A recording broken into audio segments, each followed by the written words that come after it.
wabarakatuh. Assalamualaikum warahmatullahi wabarakatuh.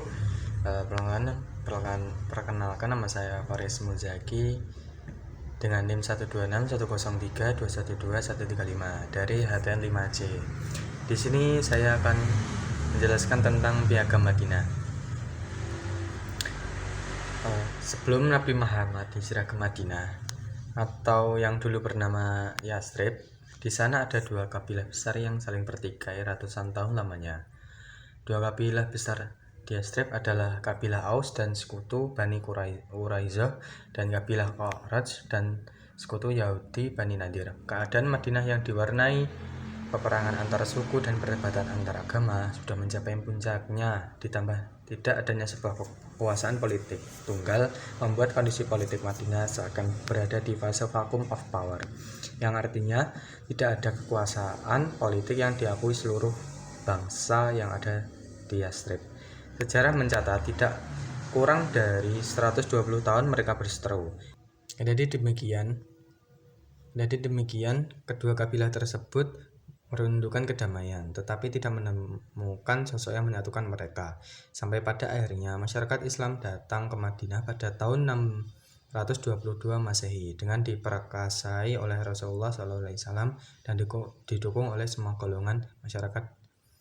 Disepakatilah perjanjian bersama di antara mereka semua. Perjanjian ini mempunyai tujuan membuat masyarakat baru yang bernegara, menekankan kerjasama persamaan antara hak dan kewajiban di antara semua golongan baik dalam kehidupan politik, sosial, agama serta mewujudkan pertahanan dan perdamaian. Perjanjian ini bernama Mitsaq al-Madinah atau dikenal Piagam Madinah.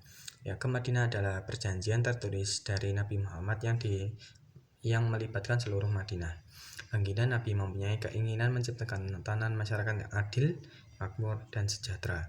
Sebelum piagam ini lahir, Madinah diwarnai peperangan antar suku, tingginya kesenjangan sosial, kehidupan yang tidak teratur, tidak ada persatuan dan kesatuan di bawah satu pemerintahan. Namun, setelah piagam Madinah lahir, permasalahan politik, sosial, dan agama diatur di dalamnya. Di dalam piagam Madinah ini juga terdapat rumusan yang jelas mengenai hak dan kewajiban seluruh masyarakat yang menandatangani terbentuknya sebuah negara. Melalui Piagam Madinah, inilah Rasulullah SAW memperkenalkan sistem kehidupan yang harmonis yang damai bagi masyarakat Madinah yang majemuk dan plural. Di sana Rasulullah meletakkan dasar kehidupan yang kuat bagi pembentukan masyarakat baru, yaitu masyarakat madani yang rukun dan damai. Kala itu, masyarakat sebenarnya berasal dari tiga kelompok yang berbeda, yakni Muslim dari kalangan Muhajirin dan Ansor sebagai mayoritas, dan Muslim dari kaum Aus dan yang belum masuk Islam sebagai minoritas, kelompok Yahudi. Piagam Madinah yang dideklarasikan Nabi Muhammad SAW memuat 47 pasal di dalamnya. Tertuang ketentuan yang mengatur sistem perpolitikan, keamanan, kebebasan beragama, kesetaraan di muka hukum, perdamaian, dan pertahanan. Dalam bidang politik dan pertahanan, misalnya disebutkan bahwa seluruh kaum muslimin Yahudi yang tergabung dalam perjanjian dikategorikan sebagai satu umat dan wajib berjuang dalam menciptakan keamanan nasional dan bela negara. Bila sewaktu-waktu ada serangan musuh dari luar, kaum muslimin dari seluruh latar belakang suku seperti suku Quraisy, Bani Auf, Saidah, Al-Akhraj, Jusiyaf, An-Najjar, Amr bin Auf diimbau untuk tetap kompak bekerja sama, seperti halnya membayar diat dan membebaskan tawanan. Semua kaum muslimin dan juga Yahudi yang tergabung dalam perjanjian tidak diperbolehkan membuat persekutuan baru tanpa izin pemerintahan Rasulullah. Selanjutnya, sesama kaum muslimin dan kaum Yahudi berada di satu barisan yang menantang seorang yang zalim dan berbuat kerusakan. Kemudian Madinah adalah kota suci dan diharamkan berperang dan pertemuan darah kecuali kepada mereka yang melakukan pelanggaran, mengancam stabilitas negara dan merusak kerukunan beragama. Sementara dalam kebebasan beragama, perlindungan, kesetaraan di mata hukum, misalnya disebutkan bahwa siapapun yang berbuat zalim dan jahat, baik dari kalangan muslimin maupun Yahudi, tidak boleh dilindungi oleh siapapun, bahkan harus ditentang bersama.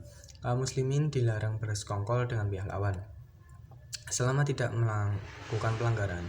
kaum Yahudi dan kelompok lainnya berhak atas perlindungan, pertolongan, dan jaminan negara. Kaum muslimin dan Yahudi bersama sekutunya diberi kebebasan menjalankan agamanya masing-masing. Selanjutnya, pendukung Piagam Madinah diajak berdamai dan semua pihak memenuhi perjanjian damainya.